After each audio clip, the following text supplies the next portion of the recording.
喺方南 Amazon 都可以食到賀年糖果嘅味道，連英國本地人都話好食嘅，即管就買嚟試下。左手邊呢個外形非常之別致又可愛，十足十日本啲和果子，但其實佢哋全部都係同一隻杏仁味嚟，所以我哋就揀咗呢隻本地人都推介，用真水果製成嘅水果糖，一樣都係好多款式好多味道可以揀。網上就推介呢一款蜜瓜同埋奇異果味，由於佢都9磅配100g，所以我買咗蜜瓜、奇異果、血橙、檸檬呢4款嚟試下。蜜瓜呢款最大條，第一啖食落去係糖冬瓜，好驚喜，估唔到英國都可以食到糖冬瓜嘅味道。馬藝人一定會愛，因為真係幾甜。奇異果好硬，切唔到，我剝咗4隻牙去咬都有啲難度，仲見到佢啲果子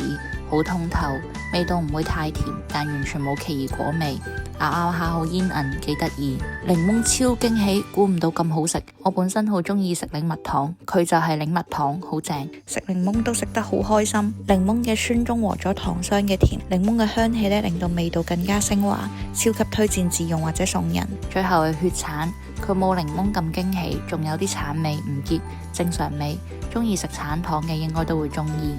唔知大家會唔會去買嚟試下呢？